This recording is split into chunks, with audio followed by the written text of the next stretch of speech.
The commander gave an order not to let Carl graduate successfully. Bill showed a helpless expression.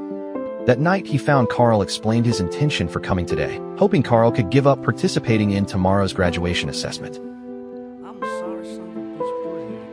Carl's words completely infuriated Bill.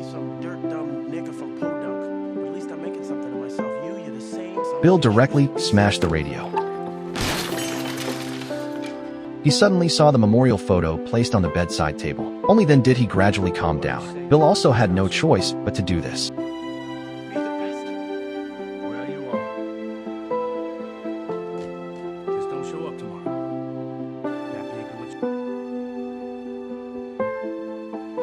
He too was once filled with passionate enthusiasm. In the end, he was still left riddled with holes by the evil bureaucracy. So he didn't want Carl to follow his old path, losing himself in failure.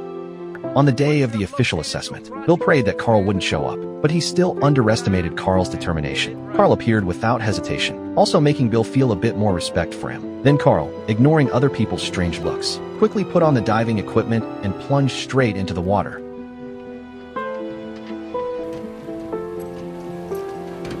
The content of this exam required independently completing component assembly underwater, although there was no time limit. But in the -10 degrees Celsius seawater, even wearing a diving suit, movement would be greatly restricted. If one stayed underwater for too long, hypothermia could very likely occur.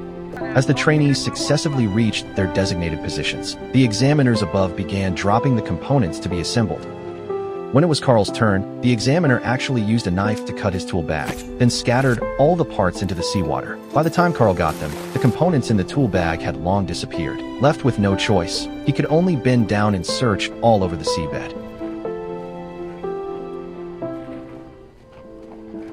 At 1 hour 37 minutes, the first trainee successfully passed the assessment. Then more and more trainees completed the task and surfaced one after another.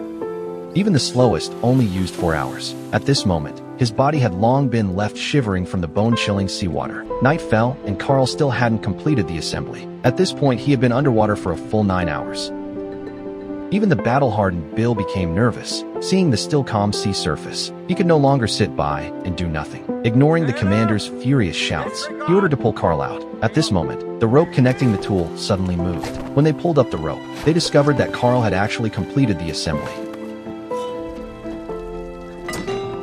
Then, under everyone's shocked gaze, a figure slowly surfaced from the water.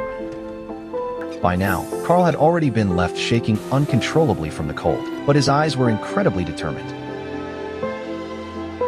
At this moment, his teammates' attitudes changed. The scales of discrimination also gradually tipped. In the end, he completed the assessment in 9 hours, 28 minutes, and 6 seconds, becoming the first black trainee to graduate from the Naval Academy. The radio that the instructor had once smashed was repaired by him, placed at Carl's bedside. This was a gift from Carl's father to Carl.